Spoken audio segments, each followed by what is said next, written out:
Jadi intinya usus buntu itu kan mekanismenya kan itu sebenarnya karena ada sumbatan. Sumbatannya itu bisa diakibatkan oleh fekalit atau feses atau tinja yang mengeras. Ketika dia bengkak, dia menekan lumen atau dia menekan bagian pangkal sehingga mukus yang tadi yang diproduksi oleh usus buntu itu sendiri nggak bisa keluar. Lama-kelamaan akan meningkatkan pertumbuhan mikroba atau bakteri-bakteri sehingga lama-lama akan mengakibatkan peradangan. Nah, ketika sudah membengkak usus buntunya akan menekan pembuluh-darah kecil di sekitar usus buntu sehingga ujung-ujungnya akan mengakibatkan kebocoran.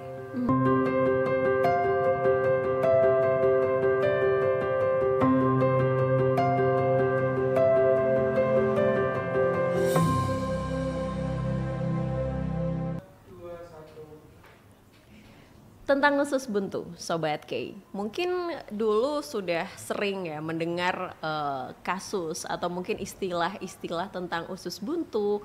Gak boleh makan ini, takut usus buntu. Gak boleh makan itu, takut usus buntu. Dan ternyata usus buntu sendiri merupakan satu kasus yang terjadi hampir di setiap usia.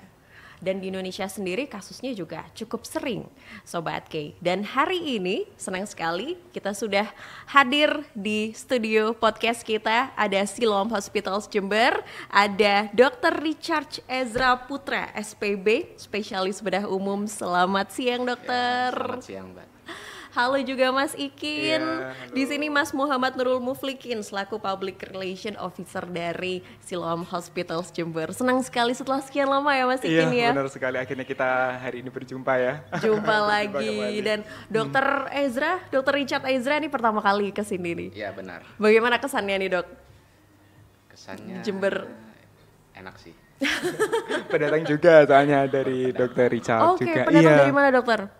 Kalau saya asal dari Makassar, Mbak. Luar Jawa ya, Luar dokter Jawa. ya. Pasti ada sedikit culture shock mungkin masuk ke Kabupaten Jember awal-awal. Sebenarnya nggak juga, justru di sini enak karena nggak macet. Oh, lebih enak karena nggak macet. Mudah-mudahan yang lain-lainnya juga lebih enak ya, dokter ya. Amin. Tapi kalau untuk kasus usus buntu sendiri nih, dokter, apakah di Jember kira-kira ada uniqueness yang dokter temukan dibandingkan dengan daerah lain atau daerah sebelum dokter ke Kabupaten Jember? Kalau unik mungkin nggak ya, karena kasus terutama radang usus buntu ini kan kasus yang banyak ya. Apalagi kan ya setiap manusia pasti punya usus buntu, jadi ada resiko kemungkinan akan mengalami peradangan. Mungkin sejauh ini saya belum mendapatkan perbedaan yang signifikan karena saya juga masih baru di sini. Tetapi memang kalau di daerah-daerah terutama daerah-daerah pelosok tempat di mana saya kerja sebelumnya, memang kasus usus buntu itu kasus yang kadang ya bisa dibilang sampai yang parah ya, karena kan mungkin kalau di daerah itu terbatasnya akses, terus terbatasnya kita juga mungkin pengetahuan yang kurang, jadi terkadang ada beberapa hal misalkan nyeri, pasien-pasien atau masyarakat mengalami nyeri perut tetapi mereka abaikan, jadi akhirnya menimbulkan komplikasi. Baik. Nah, kalau masyarakat di perkotaan kan ya mungkin karena kita sudah mendapat edukasi yang baik, jadi penanganannya bisa lebih cepat. Tetapi kalau di daerah, apalagi daerah terpencil, ya selain pengetahuan, akses juga, Mbak ya. Akses ke rumah sakit terkadang apalagi daerah kepulauan itu sulit. Jadi mereka kadang memerlukan transportasi seperti perahu, kadang mereka harus nunggu sampai berhari-hari, bahkan ada yang berbulan-bulan. Jadi mungkin pasien udah merasakan nyeri tetapi nggak bisa langsung ke rumah sakit seperti itu, jadi menimbulkan komplikasi. Jadi ketika sudah sampai di rumah sakit kita menangani komplikasinya. Sudah versi parahnya ya, dokter benar, ya. versi parahnya. Tapi pada dasarnya dokter, definisi dari usus buntu ini apa? Jadi usus buntu itu nama lainnya appendix ya. Jadi itu suatu usus berbentuk ya seperti tabung, tetapi dia buntu, ya. Jadi memang sih secara fungsi usus buntu ini kalau ya memang masih kontroversi ya. Ada yang mengatakan bahwa tidak jelas fungsi, tetapi ada beberapa penelitian mengatakan fungsi usus buntu ini sebagai kekebalan, sebagai sistem kekebalan, jadi menghasilkan imunoglobulin dan ada jaringan limfoid juga di sekitar situ, dan bahkan sebagai reservoir bakteri yang baik untuk usus. Jadi keberadaannya usus buntu sendiri sebenarnya di tubuh kita juga ada manfaatnya. Cuman ketika dia sudah meradang itu yang harus ditangani dengan baik, ya Benar. dokter ya. Kemudian apakah sebenarnya yang menyebabkan usus buntu atau radang usus buntu pada orang dewasa, dokter? Jadi penyebab radang usus buntu ini awalnya karena adanya sumbatan. Jadi sumbatan di pangkal usus buntu ya. Jadi usus buntu itu letaknya setelah usus halus dan awal usus besar. Jadi seperti umbai cacing. Dan lumen atau lubang, istilahnya lumen ya, atau lubang itu kan kecil, nggak besar ya. Jadi kalau ada sumbatan di pangkalnya itu mengakibatkan pertumbuhan kuman, kemudian lama-lama mengalami infeksi seperti itu. Bahkan kalau parah dia bisa bocor. Baik. Kemudian dokter, ini kan kalau pemahaman masyarakat usus buntu itu ternyata bukan serta-merta radang usus buntu. Ada juga yang menyangkut pautkan dengan kalau kita makan ini ususnya bisa buntu gitu dokter. Atau mungkin bisa menyebabkan yang namanya diagnosis usus buntu. Sebenarnya apakah memang pola makan atau mungkin kebiasaan makan makanan tertentu yang berbiji atau mungkin tepung-tepungan itu juga bisa mempengaruhi kondisi usus buntu kita? Jadi sebenarnya kalau soal makanan memang ada beberapa penelitian mengatakan bahwa orang dengan sering konsumsi serat ya, dengan diet rendah lemak itu angka kejadian untuk usus buntu itu menurun ya. Jadi intinya usus buntu itu kan mekanismenya kan itu sebenarnya karena ada sumbatan. Sumbatannya itu bisa diakibatkan oleh fekalit atau feses atau tinja yang mengeras. Jadi kalau tinja mengeras di bagian pangkal, jadi otomatis usus buntu itu kan sendiri mengeluarkan mukus atau lendir. Jadi produksi lendir tetap berjalan tetapi nggak bisa keluar karena ada sumbatan. Atau karena sebelumnya orang ini mungkin pernah diare dan mengakibatkan jaringan limfoid atau jaringan sistem kekebalan di sekitar usus buntu itu mengalami pembengkakan.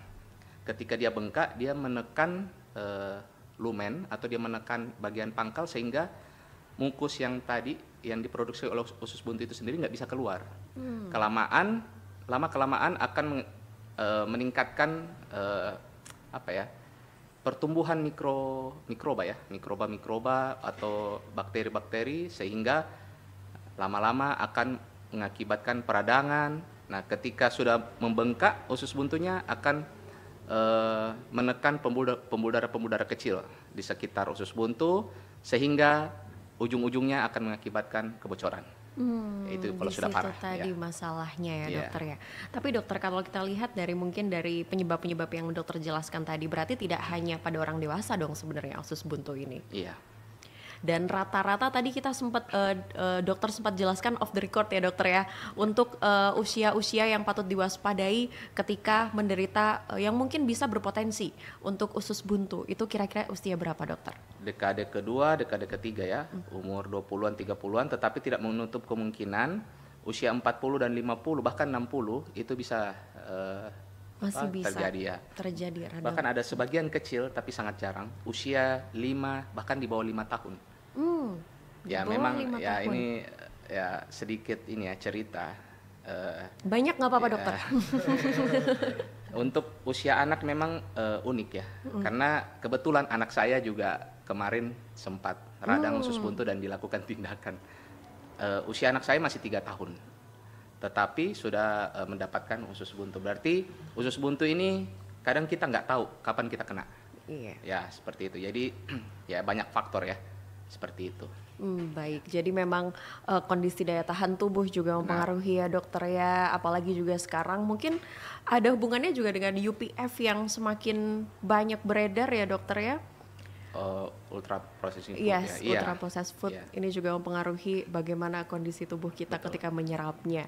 Kemudian dokter, masih banyak banget pertanyaan terkait dengan usus buntu nih kepada dokter Richard Ezra, khususnya juga terkait dengan gejala usus buntu yang harus diwaspadai pada orang dewasa.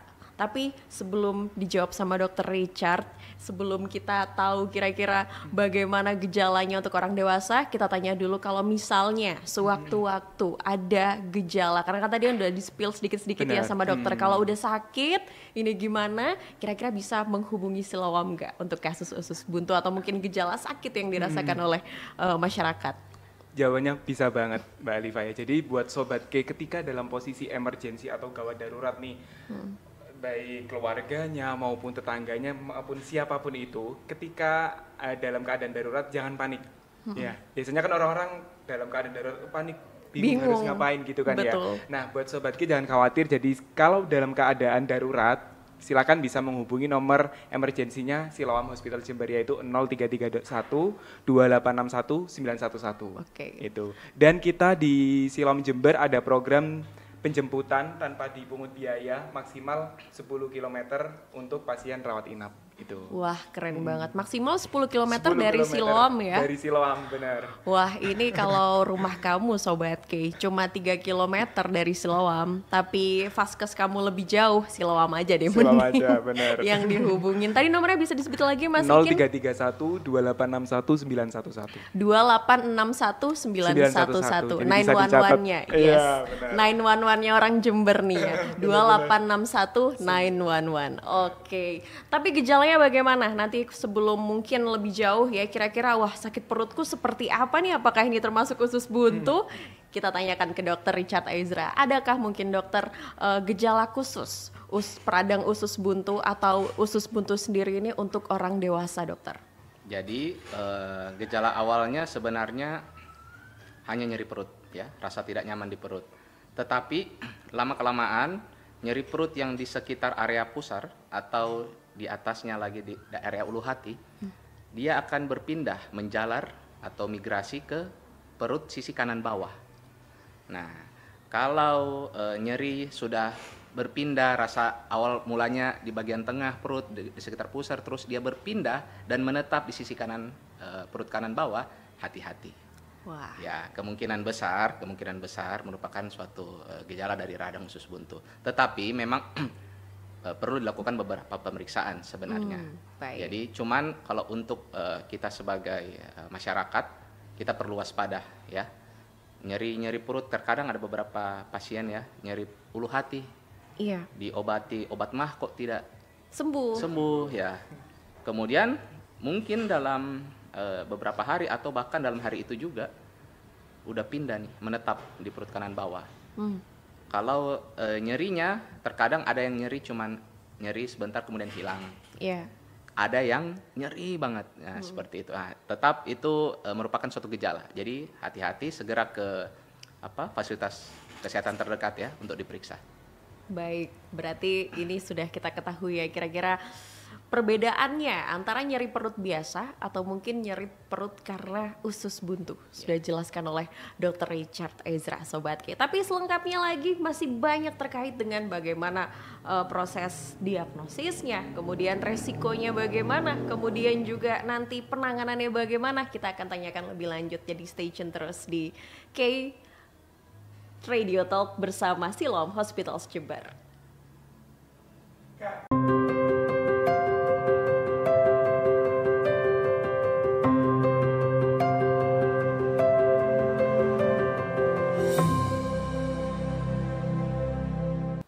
Masih di K Radio Talk bersama Siloam BTS, oh ya, berbagi tips sehat. Ulang. 3, 2, 1. K Radio Talk berbagi tips sehat. Oh ya, Berbagi tips sehat. Only berbagi tips sehat. 3, 2, 1. BTS Sobat K, berbagi tips sehat bersama Siloam Hospital Jember masih menemani kamu. Hari ini Sobat K bersama Mas Ikin dan juga Dr. Richard Ezra Putra, SPB atau spesialis bedah umum Sobat K. Hal ini kita bahas usus buntu ya.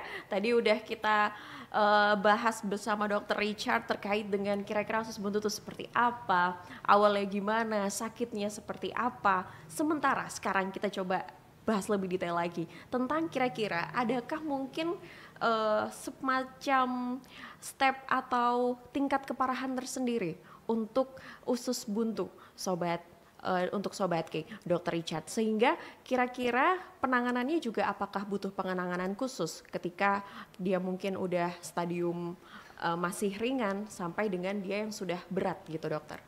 Ya, jadi untuk usus buntu ini sendiri atau radang usus buntu memang dibagi dua. Ada yang ya kita katakan apendisitis ya, apendisitis akut dan apendisitis kronik ya. Jadi kalau akut ini onsetnya memang cepat ya. Tetapi kalau kronik ini istilahnya dia mengalami apendisitis atau radang usus buntu, tetapi kemudian gejalanya hilang misalkan atau gejalanya berkurang. Jadi dia nggak lama, kemudian tiba-tiba muncul nyerinya kembali dalam jangka waktu yang lama. Ya kita katakan kronik ya. Nah, jadi memang baik sih kalau sudah ada gejala-gejala seperti itu memang segera ke dokter atau fasilitas kesehatan terdekat, bahkan ke UGD ya disarankan memang. Segera ya dokter ya. Iya. Kemudian dokter, untuk dari diagnosa dan penanganannya, apakah juga akan berbeda dokter ketika memang dia masih ringan atau mungkin ketika dia sudah mulai terlihat agak berat? Oke, jadi ya memang ini agak ini ya, kalau yang saya lihat beberapa orang ya, beberapa pasien juga kadang dia ke IGD, misalkan ya, atau dirujuk ya dari puskesmas ke poli, memang sudah ada keluhan di nyeri perut kanan bawah. Jadi udah jelas ya, udah jelas kemungkinan besar ya, kemungkinan besar ini suatu radang usus buntu atau apendisitis. Tetapi terkadang ada kalau keluhannya masih ringan, seperti cuman keluhannya hilang timbul, terus scoring nyerinya mungkin sekitar 1 atau 2. Jadi tidak nyerinya pun hanya ya menurut dia sih bisa ditahan. Bahkan nyerinya kadang hilang timbul, bahkan nyerinya itu cuma sebentar kemudian nggak muncul-muncul. Nah, seperti itu. Jadi kadang ada beberapa masyarakat atau beberapa pasien maunya sih diobati tanpa dioperasi. Maksudnya diobati dalam artian minum obat ya. Minum obat.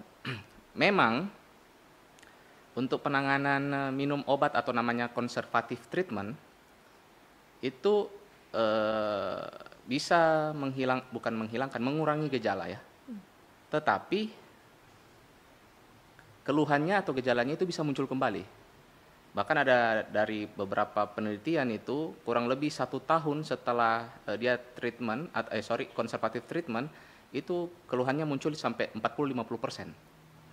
Jadi memang disarankan bahkan beberapa dokter itu kalau udah mulai muncul gejala seperti tadi nyeri perut kanan bawah, bahkan sudah diperiksa lab, bahkan sampai USG atau CT scan dan memang diagnosisnya udah pasti apendisitis atau radang usus buntu, ya segera ditindaki atau segera dioperasi. Karena kita tidak tahu kapan usus buntu atau radang itu usus buntunya menjadi pecah. Nah, kalau sudah pecah, nah itu bahaya, bisa menyebabkan kematian. Oh, ya, komplikasinya bisa lebih parah lagi benar, ya dokter komplikasi ya? lebih berat itu kematian. Nah, untuk step menuju ke operasi ini tadi dokter, ketika memang tingkat keparahannya dia sudah harus operasi, itu harus ada dalam tahap apa dokter? Cek-cek apa yang harus dilakukan oleh pasien? Oke, ketika satu pasien mengeluhkan nyeri perut kanan bawah, awalnya mungkin dia nyeri perut, kemudian pindah ke nyeri perut kanan bawah, kemudian pasien mengalami demam, bahkan ada beberapa pasien nggak ada nafsu makan, bahkan ada yang mencret, diare, ada juga beberapa kasus. Dan dilakukan pemeriksaan. Setelah kita periksa, kita biasanya dokter akan cek darah ya. Cek darah, kita cek darah rutin, kita lihat sel darah putihnya atau neutrofil, dan kadang neutrofilnya. Kemudian jika masih ada fasilitas yang lebih baik seperti USG atau CT scan, bisa kita lakukan untuk menegakkan diagnosis. Tetapi bukan berarti wajib USG atau CT scan. Jadi sebenarnya untuk mendiagnosis usus buntu sendiri itu, radang usus buntu itu 80% sudah selesai di anamnesis dan pemeriksaan fisik dari seorang dokter. Ya. Baik. Jadi ya kalau memang dia terlatih, dia anamnesisnya baik, anamnesis itu kita tanya ya, ada pertanyaan-pertanyaan dan dilakukan pemeriksaan fisik secara detail baik, seharusnya 80% kita udah tahu, kita udah bisa mendiagnosis. Udah bisa memastikan untuk wah ini harus stepnya ke operasi. Tetapi gitu ya, memang terkadang ada beberapa kasus seperti wanita ya. Kalau wanita kan itu ada kandung telur ovarium ya. Jadi gejalanya mirip terkadang ya. Jadi kalau ovarium ada kista atau ovariumnya terputar istilahnya, itu memberikan gejala seperti nyeri perut kanan bawah. Bahkan ada beberapa kasus juga ya di luar ini seperti gejala nyeri perut kanan bawah itu kayak kasusnya di batu ginjal, batu ureter, batu saluran kemih. Jadi mirip. Jadi terkadang kalau kita masih bingung dokternya kok ini keluhannya memang mirip-mirip ya, kita bisa USG atau CT scan. Baik. Ya, untuk memastikan lagi ini apakah benar sesuai dengan gejala usus buntu atau mungkin yang lain-lainnya juga gitu ya dokter ya. Terkait dengan tes-tes itu tadi, kita waktunya move ke Mas Ikin nih. Di Siloam apakah juga bisa Mas? Bisa Bang. Jadi di Siloam Hospital Jember kita juga mensupport adanya beberapa fasilitas yang mendukung. Tadi sempat disampaikan oleh Dr. Richard, CT scan gitu ya. Nah, kita di Siloam Hospital Jember juga ada yang namanya CT scan di radiologi kami sebesar 64 slice seperti itu. Dan selain CT scan Mbak Alifa dan Sobat K semuanya, di Siloam Hospital Jember kita juga mempunyai yang namanya MRI sebesar 1,5 Tesla, di mana MRI ini yang kita miliki di Siloam Jember istilahnya paling canggih dan paling besar se-area Tapal Kuda. Wah. Nah, itulah yang menjadi kenapa rumah sakit di area Tapal Kuda biasanya merujuk pasien MRI ke Siloam Jember. Nggak perlu jauh-jauh ke Surabaya lagi sekarang. Cukup jadi dekat ke Siloam aja. Jember, dari situ Bondo, dari Lumajang, dari Bondoso, dan area Tapal Kuda lainnya. Kalau semisal butuh tindakan atau butuh pemeriksaan MRI, biasanya mereka akan merujuk ke Siloam Jember. Nah, daripada pindah-pindah mending langsung saja di Siloam Jember. Langsung aja sekalian gitu. Di Siloam ya. Kemudian juga penanganannya juga bisa di Siloam. Jadi nggak perlu jauh-jauh lagi. Fasilitasnya juga keren Siloam ini. Lengkap di Siloam. Sangat lengkap. Dan kalau dulu bayangan kita ya Sobat K, waktu melihat mungkin postingan-postingannya Siloam ya, wah ini bukan kayak rumah sakit Indonesia nih ya, bukan kayak rumah sakit di Jemberan gitu ya, beda. Misal locationnya diganti di Siloam Jakarta gitu, percaya kayak itu yang membedakan Sobat K antara Siloam dengan rumah sakit lainnya. Tadi mungkin bisa disebutkan lagi Mas hotline daruratnya Siloam. 0331 2861 911. 2861 911. Jangan sampai lupa Sobat dicatat karena jarak 10 km ini bisa dijemput gratis ya. Iya, tanpa dipungut biaya. Tanpa dipungut biaya untuk pasien apapun. rawat inap. Untuk pasien rawat inap. Tinggal siapkan asuransinya mungkin bisa ya. Nanti kita akan lanjut lagi bahas soal asuransi nih sama Mas Ikin. Bisa nih boleh, karena boleh. Usus buntu ini juga termasuk yang di cover ya kan. Dan juga termasuk juga penyakit yang sering kali ya dokter ya ditemui di usia dewasa maupun juga anak-anak. Tadi dokter sebutkan bahkan usia di bawah 5 tahun sudah ada yang terkena gitu ya dokter. Dan juga dokter Richard Ezra untuk kondisi usus buntu ini sendiri ya dokter, prosedur operasi yang dilakukan mungkin bisa di-spill seperti apa dokter? Jadi radang usus buntu sendiri ini memang dilakukan tindakan operasi namanya appendektomi. Ya, appendektomi itu di mana kita membuang appendik ya, appendixnya. Caranya itu bisa ya macam-macam ya. Ada yang terbaru memang sih ya minimal invasif ya. Jadi itu menggunakan alat namanya laparoskopik ya. Jadi ada alat, ada device yang masuk ke dalam rongga perut, kemudian kita melihatnya pakai layar ya. Jadi seperti game gitu, main game. Nah, memang sih luka operasinya itu lebih kecil. Luka operasi lebih kecil dan biasanya si pasien lebih cepat penyembuhannya ya karena luka operasinya kecil, jadi resiko juga ke depan infeksi luka operasi juga kecil ya. Tapi ada beberapa kasus mungkin seperti usus buntu yang ada juga bisa dengan open. Open itu kita lakukan insisi. Insisi bisa di perut kanan bawah di daerah McBurney, biasanya kita namakan incision gridiron incision atau per laparotomi. Laparotomi itu dari tengah perut kita buka. Jadi tergantung case ya. Beberapa case, misalkan kalau memang sulit dari laparoskopik, biasanya kita pindah, kita ubah ke laparotomi. Misalkan contoh ya, usus buntu yang dimana terjadi perlengketan hebat, ya mungkin pakai alat sulit melepaskan si perlengketannya, atau bahkan yang usus buntunya yang kadang kan ada lokasi-lokasi tertentu dari usus buntu, misalkan dia dibawa sekum, dia sembunyi bawa sekum, kadang mungkin ada beberapa dokter dia bisa pakai laparoskopik untuk mengambilnya atau memindahkannya, tetapi ada juga yang dia kesulitan ya nggak apa-apa di open, dibuka. Intinya pasien aman lah. Disesuaikan dengan kondisi pasien ya dokter ya. Ya.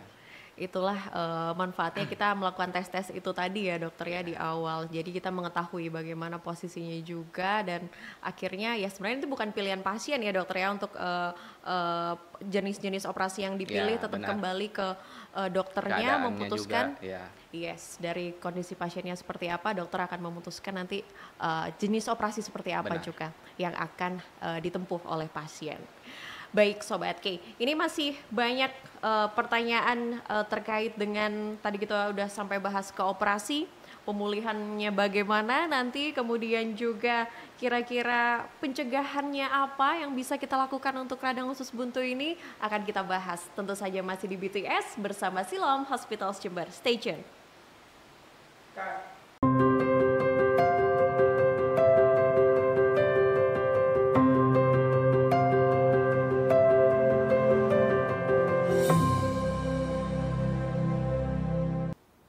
Masih di K Radio Talk bersama Siloam BTS, oh ya, berbagi tips sehat.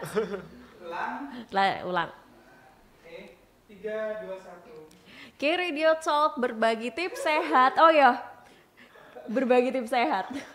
Only berbagi tips sehat. 3, 2, 1.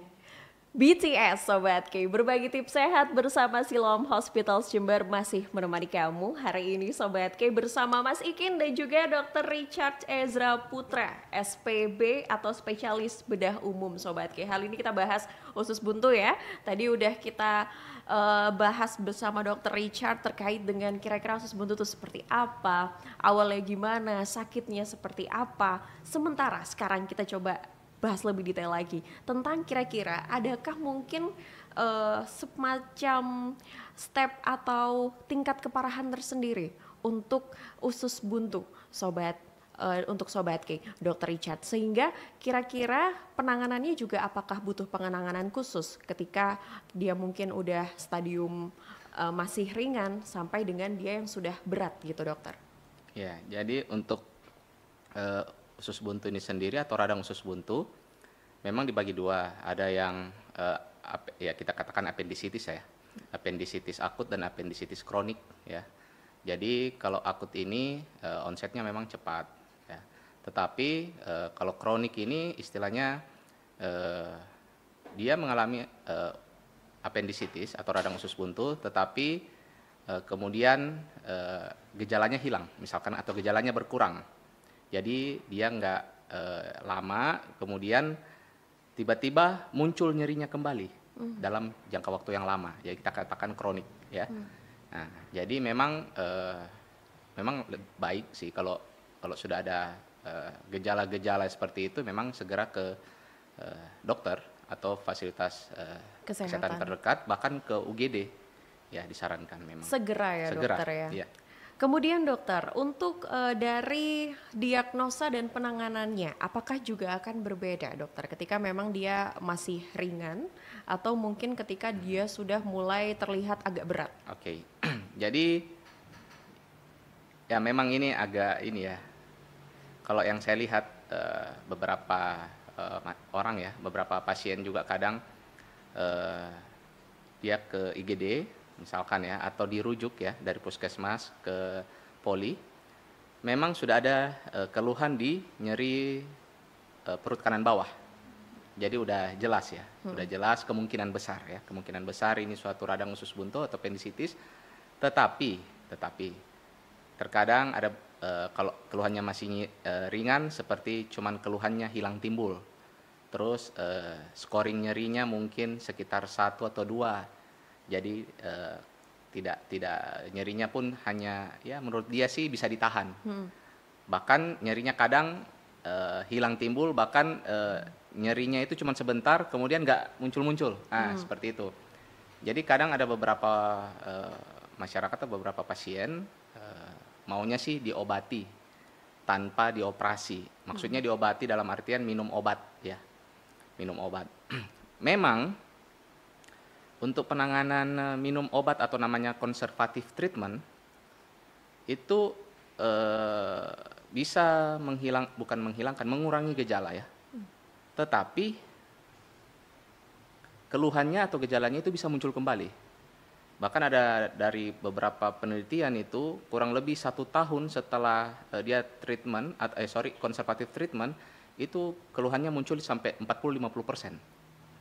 Jadi memang disarankan bahkan beberapa dokter itu kalau udah mulai muncul gejala seperti tadi nyeri perut kanan bawah, bahkan sudah diperiksa lab, bahkan sampai USG atau CT scan dan memang diagnosisnya udah pasti appendicitis atau radang usus buntu, ya segera ditindaki atau segera dioperasi. Karena kita tidak tahu kapan usus buntu atau radang itu usus buntunya menjadi pecah. Nah, kalau sudah pecah, itu bahaya, bisa menyebabkan kematian. Oh, ya. Komplikasinya bisa lebih parah lagi ya benar, dokter komplikasi lebih berat itu kematian. Nah, untuk step menuju ke operasi ini tadi dokter, ketika memang tingkat keparahannya dia sudah harus operasi, itu harus ada dalam tahap apa dokter? Cek-cek apa yang harus dilakukan oleh pasien? Oke, ketika satu pasien mengeluhkan nyeri perut kanan bawah, awalnya mungkin dia nyeri perut, kemudian pindah ke nyeri perut kanan bawah, kemudian pasien mengalami demam, bahkan ada beberapa pasien nggak ada nafsu makan, bahkan ada yang mencret, diare, ada juga beberapa kasus, dan dilakukan pemeriksaan. Setelah kita periksa, biasanya dokter akan cek darah ya. Kita cek darah rutin, kita lihat sel darah putihnya atau neutrofil, dan kadang neutrofilnya. Kemudian jika masih ada fasilitas yang lebih baik seperti USG atau CT scan, bisa kita lakukan untuk menegakkan diagnosis. Tetapi bukan berarti wajib USG atau CT scan. Jadi sebenarnya untuk mendiagnosis usus buntu sendiri itu, radang usus buntu itu 80% sudah selesai di anamnesis dan pemeriksaan fisik dari seorang dokter. Ya. Baik. Jadi ya kalau memang dia terlatih, dia anamnesisnya baik, anamnesis itu kita tanya ya, ada pertanyaan-pertanyaan dan dilakukan pemeriksaan fisik secara detail baik, seharusnya 80% kita udah tahu, kita udah bisa mendiagnosis. Udah bisa memastikan untuk wah ini harus stepnya ke operasi. Tetapi memang terkadang ada beberapa kasus seperti wanita ya. Kalau wanita kan itu ada kandung telur ovarium ya. Jadi gejalanya mirip terkadang ya. Jadi kalau ovarium ada kista atau ovariumnya terputar istilahnya, itu memberikan gejala seperti nyeri perut kanan bawah. Bahkan ada beberapa kasus juga Ya di luar ini seperti gejala nyeri perut kanan bawah itu kayak kasusnya di batu ginjal, batu ureter, sorry, Oke. batu saluran kemih. Jadi mirip. Jadi terkadang kalau kita masih bingung, dokternya kok ini keluhannya memang mirip-mirip ya, kita bisa USG atau CT scan. Baik. Ya, untuk untuk memastikan memastikan benar. lagi ini apakah benar sesuai dengan Ya, gejala usus buntu atau mungkin yang lain-lainnya ya. juga gitu ya dokter ya. Terkait dengan tes-tes itu tadi, kita waktunya move ke Mas Ikin nih. Di Siloam, apakah juga bisa Mas? Bisa Bang. Jadi di Siloam Hospital Jember kita juga mensupport adanya beberapa fasilitas yang mendukung. Tadi sempat disampaikan oleh Dr. Richard, CT scan gitu ya.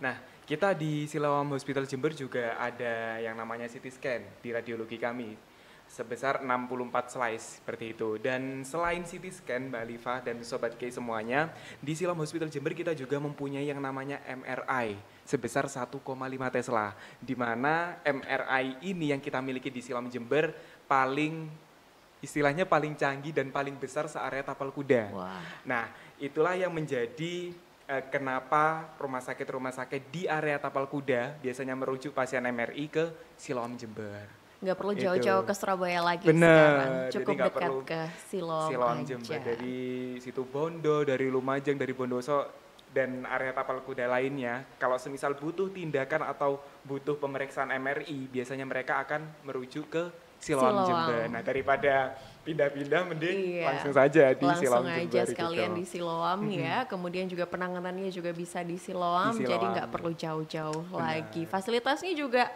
keren Siloam Sangat ini. lengkap di Siloam Jember. Sangat lengkap, dan kalau dulu bayangan kita ya Sobat K, waktu melihat mungkin postingan-postingannya Siloam ya, wah ini bukan kayak rumah sakit Indonesia nih ya, bukan kayak rumah sakit di Jemberan gitu ya, beda, misal locationnya diganti di Siloam Jakarta gitu, percaya kayak.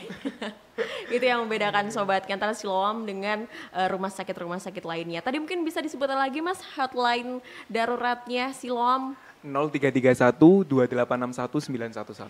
2861 911. Jangan sampai lupa Sobat dicatat, karena jarak 10 km ini bisa dijemput gratis ya. Iya, tanpa dipungut biaya. Tanpa dipungut biaya Untuk pasien apapun. rawat inap. Untuk Iya. pasien rawat inap. Tinggal siapkan asuransinya, mungkin bisa ya. Nanti Iya. kita akan lanjut lagi bahas soal asuransi nih sama Mas Ikin, bisa Oke, nih. boleh, Karena boleh. usus buntu ini juga termasuk yang di cover ya kan. Dan juga termasuk juga penyakit yang sering kali ya dokter ya ditemui di usia dewasa maupun juga anak-anak. Tadi dokter sebutkan bahkan usia di bawah 5 tahun sudah ada yang terkena gitu ya dokter. Dan juga dokter Richard Aizra, untuk kondisi usus buntu ini sendiri ya dokter, prosedur operasi yang dilakukan mungkin bisa di-spill seperti apa dokter? Jadi radang usus buntu sendiri ini memang dilakukan tindakan operasi namanya appendektomi.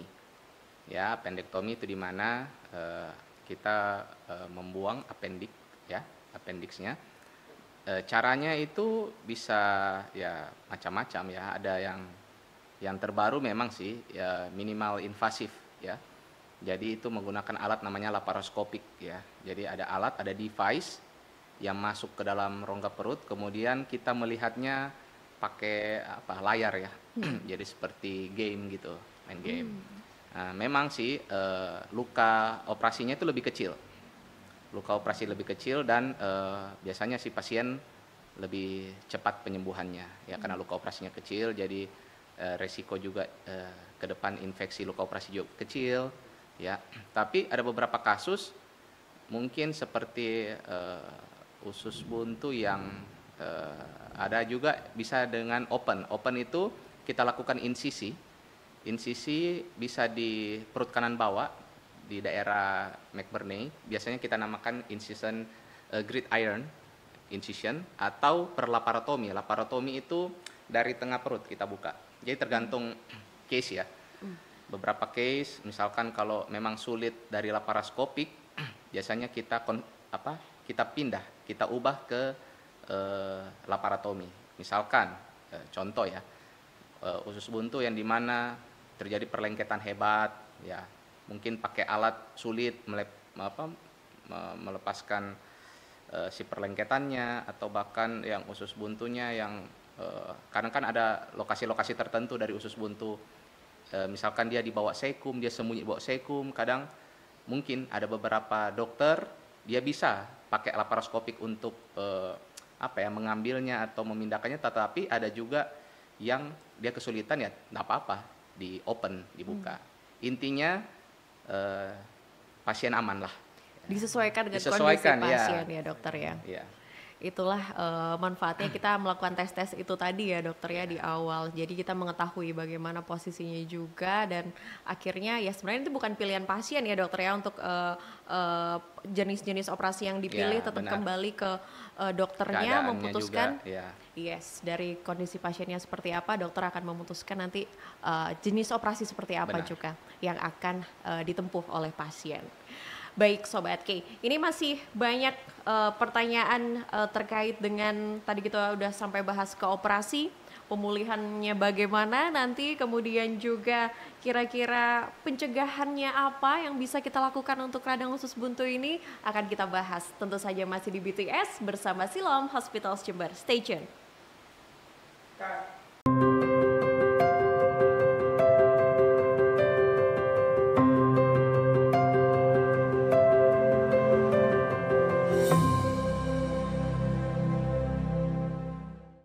Kita sudah bahas terkait dengan radang usus buntu, atau mungkin yang sering dikenal adalah usus buntu oleh masyarakat Sobat K, bahkan sampai ke step operasinya tadi bersama dengan Dr. Richard Ezra. Sementara Sobat K, untuk penanganan bagi masyarakat sendiri, bagi yang mungkin sudah memiliki BPJS, kira-kira bagaimana penanganannya untuk di Siloam? Kita akan tanya selengkapnya ke Mas Ikin. Kira-kira bagaimana cara masyarakat untuk bisa menjangkau Siloam Hospitals Jember selain dengan menghubungi hotline tadi ya Mas ya, apabila memang dia sudah punya BPJS nih Mas. Iya, oke.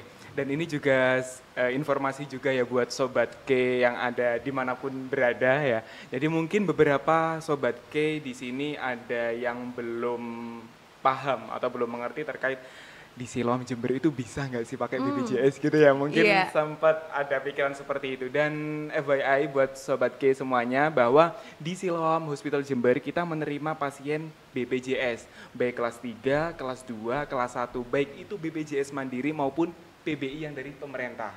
Itu. Baik. Dan untuk tindakan dan lain sebagainya itu sesuai dengan kelas BPJS-nya pasien tersebut gitu. Dan kita tidak ada iur biaya seperti itu. Jadi sesuai dengan kelas BPJS-nya pasien tersebut gitu.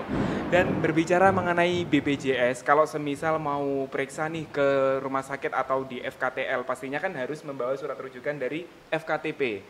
Dan ini juga informasi yang sangat penting juga buat Sobat K bahwa Rumah Sakit Siloam Jember mempunyai FKTP, namanya Siloam Klinik.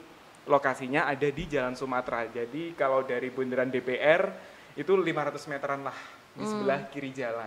Sebelum universitas ya Mas ya? Iya, sebelum universitas. Kiri jalan sebelum universitas. Benar. Jadi mudah, kalau bahasa orang Jember ancer-ancernya. Ancer-ancernya mudah. ancer-ancernya, Ancer-ancer nih bahasa Jember ini ya dokter, tanda-tanda. Oke. Tanda-tandanya gampang ya Sobat K, setelah Bundaran DPR belok ke Sumatera atau mungkin lurus ya dari Jalan Kalimantan ke arah Sumatera, sebelah kiri sebelum Sebelah kiri. universitas, di deretan ruko-ruko yang jual makanan ya Mas ya. Benar sekali. Dan Bisa nanti ada langsung ke tulisannya sana. Siloam Klinik.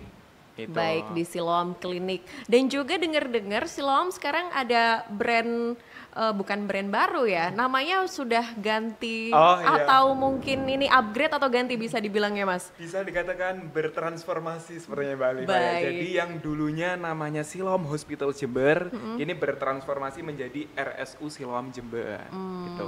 Lebih istilahnya mungkin lebih merakyat ya. Benar sekali. Jadi nggak takut lagi wah namanya Siloam Hospitals, apakah masuknya harus bisa bahasa Inggris? Nggak harus juga. harus kok, Dan iya. sekarang sudah menjadi RSU Siloam Dan Jember. layanannya tetap SOP-nya seperti Rumah Silo- sakit iya, rumah sakit pada iya. umumnya, dan juga fasilitasnya tentu saja juaranya Juara, Siloam bener. Hospitals. Kita balik lagi sekarang karena udah tahu ya fasilitasnya di Siloam udah bisa dijangkau, termasuk juga bahkan sampai mungkin penanganan untuk usus buntu ini sendiri dan juga penyakit-penyakit lainnya ya dokter dan Mas Ikin. Sekarang kita balik lagi ke topik usus buntu. Tadi sudah dibahas sampai operasinya, prosedur operasinya oleh dokter Richard Ezra. Sementara kalau untuk pemulihannya, dokter, ini cukup kah untuk pemulihan biasa atau ada step-step tersendiri yang harus dijalani oleh pasien, dokter? Jadi memang setelah selesai melakukan tindakan operasi, ya memang sih kalau dari saya pribadi memang saya lihat case-nya ya. Kalau memang sampai pada saat tindakan, pada saat operasi itu perutnya apa istilahnya ususnya distensi atau sampai misalkan bocor dan nanahnya kemana-mana ya otomatis memerlukan ya pemulihan yang lebih lama dibandingkan yang radang usus buntu yang grade-nya lebih rendah ya. Jadi memang kalau pemulihan pada umumnya itu sih berlangsung sekitar total yaitu bisa 2 sampai 4 minggu, terkadang ada yang sampai ya berbulan-bulan 1 sampai 2 bulan tergantung kasusnya, tergantung keparahannya. Jadi biasanya kalau yang ringan itu mungkin di 10 sampai 14 hari kita sudah bisa terkadang sudah bisa buka jahitan ya. Kemudian aktivitas normal bisa dilakukan seperti misalkan di rumah dia jalan ya yang penting dia nggak jalan jauh gitu. Nggak jalan yang olahraga masih belum boleh ya dokter olahraga mungkin karena butuh pemulihan ya jadi takutnya kalau kejauhan jalan takutnya nyeri ya masih nyeri jadi memang ya kita mobilisasi memang sebisa mungkin early mobilisation, tetapi bukan berarti early mobilisation ya kita seperti langsung gimana ya, langsung kerja berat gitu, nggak harus seperti itu. Bertahap benar. Nah, dan memang kalau yang kasus berat itu terkadang sih beberapa kasus itu bahkan mungkin ada yang dietnya juga diatur juga ya dokter juga. Ya. Nah, jadi seperti itu. Jadi tetap harus menjaga kondisi tubuh dengan sebaik-baiknya pada intinya lah ya dokter ya dan kontrol sesuai waktu yang ditentukan. Iya benar. Tapi dokter, apakah kira-kira usus buntu ini itu bisa berdampak pada sistem pencernaan dokter yang lainnya? Apa bisa mungkin dalam jangka panjang ketika mungkin dia sudah diatasi dia bisa berdampak pada yang lainnya juga? Jadi sebenarnya kalau radang usus buntu ya, yang kita bilang aja radang usus buntu, jika tidak ditangani, otomatis akan menyebabkan infeksi di usus sekitarnya. Bisa. Beberapa kasus saya dapati pasien yang gradingnya yang cukup parah, yang sampai bocor, bahkan itu ada nanah ya, ada pus atau nanah, dia itu sampai kadang meluber ya dalam perut. Bahkan sampai isi kotoran juga keluar, itu bisa mengakibatkan infeksi di area sekitar. Jadi infeksi ususnya bisa luas ya. Jadi memang bisa sampai separah itu. Tetapi kalau yang cepat kita tangani, gejala awal dan langsung ditindaki, itu biasanya ya tidak terlalu pengaruh sih dengan organ sekitar. Ya. Berarti pada intinya memang semakin cepat dia ditangani, semakin mudah juga untuk disembuhkan ya dokter ya. Semakin mudah juga kamu mengakses fasilitasnya, semakin cepat juga diobatinnya ya kan. Salah satunya adalah dengan menghubungi Siloam Hospitals Jember tentu saja sebagai salah satu fasilitas kesehatan yang bisa kamu jangkau dengan mudah. Apalagi sudah ada fasilitas gratis penjemputan nih maksimal 10 km. Nomornya 2681 ya Mas ya. Iya, benar. 2681911. Cukup mudah diingat karena yang belakang itu adalah call centernya US ya. Mungkin yang suka nonton film di HBO atau mungkin di Netflix sih ya. 911 jadi satu nomor darurat dan Siloam Hospitals Jember sudah siap artinya untuk menjadi nomor daruratnya masyarakat Jember. Jadi harus diinget-inget ya Sobat K, 2681911. Kemudian nih Dr. Richard Ezra, untuk pencegahan sendiri terhadap terjadinya usus buntu, adakah mungkin tips and triknya Bapak untuk Sobat K? Jadi radang usus buntu itu ya nggak bisa kita cegah secara 100% ya. Terkadang ya kita udah jaga pola makan, terkadang ada aja yang kena. Oh Ya, iya. seperti itu. Jadi sebenarnya ya mungkin ya di beberapa kasus bahkan di beberapa penelitian mengatakan bahwa diet tinggi serat atau diet rendah lemak itu menurunkan angka kejadian dari radang usus buntu ini sendiri. Ya, jadi intinya kalau kita ya terkadang ada beberapa juga kasus di mana kita nih ya ini mungkin bagi ya, orang yang shift-shiftan bahkan yang anak-anak kuliahan ya, dia kan sering makan malam nih, bahkan ada yang subuh gitu makannya. Itu sebenarnya hati-hati karena makan malam di atas ya, jam 8 ke atas itu sebenarnya metabolismenya itu kita udah lambat.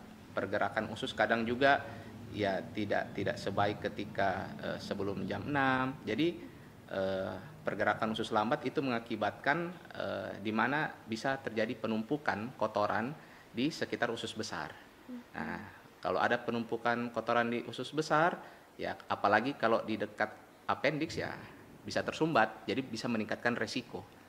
Ya seperti itu. Sebenarnya kalau pola makan sih sebenarnya ya cukup kita ya rehidrasi, minum banyak juga, kemudian kita makan sayur atau buah sebenarnya cukup sih. Untuk Dan pencegahan dan ya, olahraga terutama. Tentu ya. saja. Olahraga benar-benar harus jadi gaya hidup ya nampaknya sekarang dokter. Dan ini juga tadi dokter sempat sebutkan ya Mas Ikin ya, emang di usia-usia kita ini makannya seringkali lupa mungkin ya dokter ya. Jadi kalau udah sibuk-sibuk banget itu nggak inget makan, jadi kenyang terus rasanya. Sampai terbengkalai kadang ya. Terbengkalai makannya. Kalau nggak ada yang ngingetin apalagi ya. Apalagi kalau di sekarang ya, waktu sekarang kan ini cuacanya yang sangat ini juga ya Mbak Alifa, juga pentingnya kita buat menjaga kesehatan. Dan ini juga FYI buat Sobat K semuanya, bahwa di Siloam Hospital Jember kebetulan untuk saat ini ada paket yang namanya booster sehat, dan itu start from 150-an. Wah, mungkin bisa disebutkan ada apa aja untuk booster sehat dari Siloam ini? Booster sehat itu ada, kita paket C-suit, V-suit, sama kompleks. Jadi untuk lebih lengkapnya Sobat K bisa langsung kunjungi di Instagramnya Siloam Jember. Wah, bisa langsung ke Instagram Siloam Jember ya Sobat K, karena ini juga jadi pendukung juga ya. Bener. Apalagi kalau udah makannya terlambat, terus daya tahan tubuhnya tentu saja menurun ya kan. Kalau misalnya kondisi pola makan kita nggak diatur dengan baik, daya tahan tubuh menurun, dan salah satu cara menjaganya ya dengan injeksi vitamin. Injeksi vitamin, menghubungi Siloam Hospital Jember Sobat K. Dan juga memang kalau kita bahas soal daya tahan tubuh ya Mas ya, dengan kondisi yang ada sekarang ini tentu saja bikin kita jujur was-was ya. Apalagi dengan ya makan gampangnya sekarang ya, makan-makan yang fast food ya dokter ya. Kalau yang gampang diraih oleh masyarakat, oleh Sobat K, makanya tadi dokter bilang umur 20-30an seringnya ya dokter ya. Itulah kenapa kok yang 24 jam lebih rame yang fast food itu mungkin jadi salah satu penyebab juga kenapa kok mungkin 20-30 tahun lebih sering terkena radang usus buntu. Tapi dokter, kalau memang sudah pernah nih usus buntu, misalnya dokter sudah pernah radang usus buntu dan sudah pernah ditangani dengan operasi, apakah kira-kira masih bisa kambuh lagi dokter? Sebenarnya ketika sudah operasi harusnya sih tidak ya, udah tidak akan kena lagi radang usus buntu. Tetapi ada ya ini kasus yang sangat jarang di mana bekas yang kita ambil atau bagian stam dari appendix itu mengalami peradangan. Jadi daerah pangkal. Ya, jadi kan kita ambil nih, tapi kan masih ada istilahnya bekas operasi itu mengalami peradangan. Itu bisa. Tetapi itu sangat jarang. Ya, hampir-hampir tidak. Cuman paling komplikasi dari usus buntu ini ya paling perlengketan. perlengketan di area sekitar operasi. Tetapi itu pun jarang karena kan kita sekarang kan sudah apalagi kedokteran di Indonesia kan semakin lama semakin baik ya, semakin canggih, semakin baik, dokter-dokternya juga semakin hebat. Jadi komplikasi-komplikasi tersebut bisa diminimalisir ya. Kembali ke gaya hidup pasien lagi ya dokter ya. Ketika sudah dilakukan prosedur operasi dan pengobatan yang sudah semaksimal mungkin, kalau memang gaya hidupnya balik lagi ke awal mungkin ya dokter ya, mungkin resikonya juga semakin besar. Tapi semakin dia bisa menjaga kondisi tubuh dengan baik, sistem imunnya dijaga, pola makannya dijaga, ini juga bisa menjaga kondisi tubuh kita semakin cepat sembuhnya, semakin jarang juga untuk kemungkinan kambuh lagi. Apalagi dokter sudah disclaimer kalau jarang banget untuk bisa kambuh lagi ya dokter ya. Dan juga Sobat K, kita masih punya beberapa hal terkait dengan mitos dan fakta nih soal usus buntu yang mungkin kita dengarkan dulu dari kecil dan sekarang kita akan coba konfirmasi ke Dr. Richard Ezra. Tapi setelah yang berikut ini ya, stay tune di BTS bersama Siloam Hospitals Jember.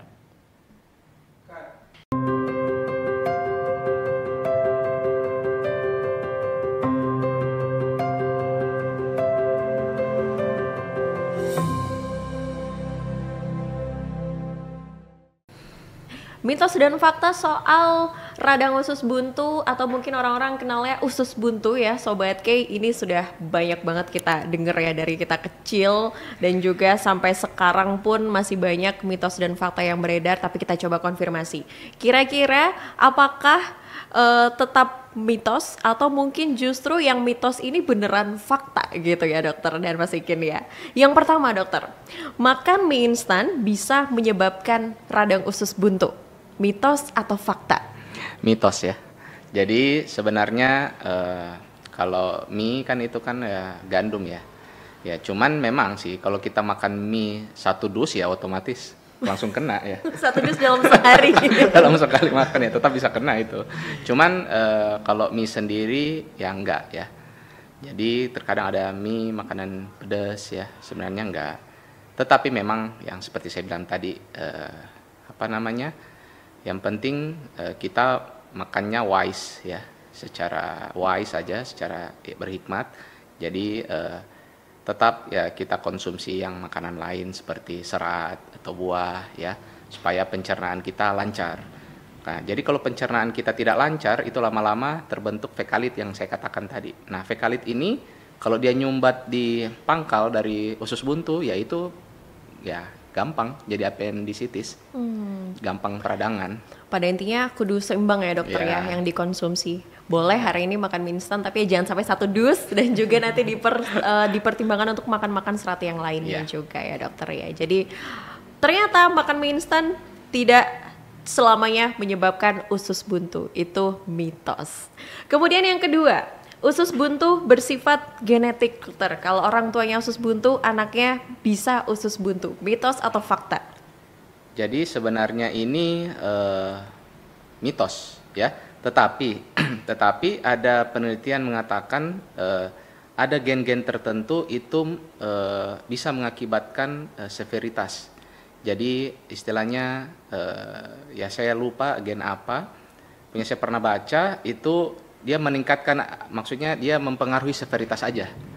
Jadi gradingnya yang lebih berat. Tetapi usus buntu itu bisa siapa saja kena.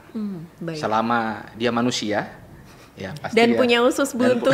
Ya, punya usus buntu belum pernah dioperasi sebelumnya, pasti ada resiko kena. Baik, berarti memang tidak bersifat genetik, tapi kita semua bisa kena usus buntu sobat. Jadi tetap harus menjaga kondisi tubuh dengan sebaik-baiknya ya dokter ya. Kemudian yang ketiga dokter, jika sudah pernah usus buntu, maka tidak akan terkena lagi. Mitos atau fakta?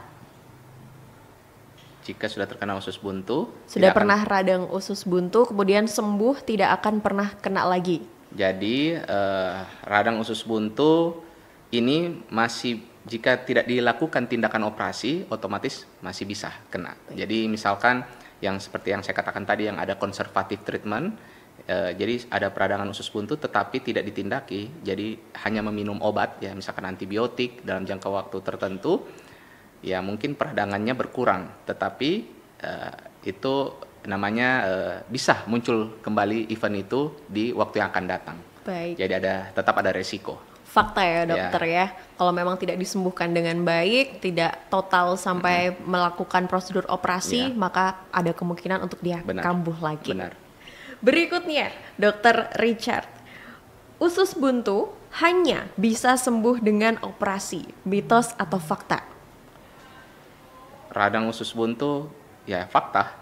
Jadi kalau memang sih disarankan ya, bahkan kalau saya ya daripada kita ambil resiko ya, nanti muncul lagi, misalkan kita nggak mau operasi tetapi kita hanya minum obat tetapi muncul kembali di kemudian hari, ya kita tidak ada yang tahu ya. Jadi memang setelah kita tahu bahwa kemungkinan besar nih saya kena usus buntu, kemudian ke dokter, didiagnosis benar ini usus buntu, alangkah baiknya dilakukan tindakan secepat atau operasi. Baik, karena itu memang jalur ini ya dokter ya, jalur paling cepat dan paling tepat sebenarnya Ya, untuk mengatasi radang usus untuk buntu. mencegah juga terjadinya komplikasi. Nah, ya, benar. itu tadi. Karena dokter kan tadi sudah menjelaskan kalau usus buntu ini bisa berpengaruh pada organ sekitar usus yang lainnya kalau tidak ditangani secepatnya, gitu ya dokter ya. Terakhir dokter, usus buntu hanya bisa menyerang orang dewasa. Mitos ya. Jadi anak kecil bisa ya, bahkan usia 5 tahun bahkan kurang dari 5 juga ada kasus, tapi jarang ya. Jarang, jadi memang harus sama-sama semuanya menjaga ya dokter ya. Kita harus sama-sama menjaga pola tubuh, pola makan dan pola hidup dengan baik. Walaupun mungkin masih akan ada potensi untuk terkena ya dokter ya, tapi tetap harus positive thinking, olahraga juga harus terus dilakukan ya dokter. Alifa yakin sebenarnya masih banyak di antara Sobat K yang pengen tanya langsung ke Dr. Richard Ezra, kira-kira konsultasi langsung tentang mungkin usus buntu atau mungkin keluhan-keluhan lainnya. Ini kira-kira bisa menghubungi Dr. Richard melalui mana? Oh ya, saja nih Mas Iki. Oke. Jadi buat Sobat K semuanya yang ingin konsultasi lebih lanjut dengan Dr. Richard SPB atau spesialis bedah umum. Jadi Dr. Richard ini praktek di Siloam Hospital Jember hari Senin sampai Sabtu. Jadi lumayan panjang. Wah, ya. Setiap Jadi, hari ya. Setiap hari ya. Jadi kalau hari Senin dan Rabu beliau praktek di jam 9 sampai jam 12 dan sorenya jam 17 sampai jam 20. Terus di hari Selasa dan Kamis pukul 7 sampai 11 dan juga 18.30 sampai 20.30 untuk malamnya. Kemudian di hari Jumat ada 2 sesi juga, jam 7 sampai jam 11 dan jam 5 sore sampai jam 8. Di hari Sabtunya jam 7 sampai jam 11. Nah mungkin Sobat K bingung nih, wah jamnya jam berapa saja beda-beda tadi. Ya tiap hari. Benar, tapi Sobat K kalau semisal lebih lanjutnya pengen tahu jadwal dokter di Siloam Hospital Jember, langsung saja kunjungi di Instagramnya @siloamjember karena di situ ada sorotan jadwal dokter. Ada sorotan jadwal dokter Alifa juga waktu itu ngeceknya di situ dulu sebelum untuk konsultasi. Bener, ya. Dan itu paling update. Kemudian ini Sobat K, mungkin ada yang berpikir bagaimana sih cara untuk saya biar bisa konsultasi ke dokter Richard. Nah, untuk Sobat K, apabila periksanya menggunakan non-BPJS, bisa reservasi di aplikasi My Siloam. Dan itu sudah tersedia di App Store maupun di Play Store. Nah, untuk pengguna BPJS, Sobat K bisa minta terlebih dahulu surat rujukan di Vaskes 1. Dan nanti bisa reservasi di aplikasi MJKN. Baik, jadi mau BPJS, non BPJS bisa semuanya ke Siloam Hospital Jember yang sudah transformasi menjadi RSU Siloam Jember. Karena enaknya ketika kita sudah reservasi di aplikasi, kita nunggunya nanti nggak terlalu lama gitu. Karena di reservasi di aplikasi tersebut kita bisa milih jamnya jam berapa. Gitu.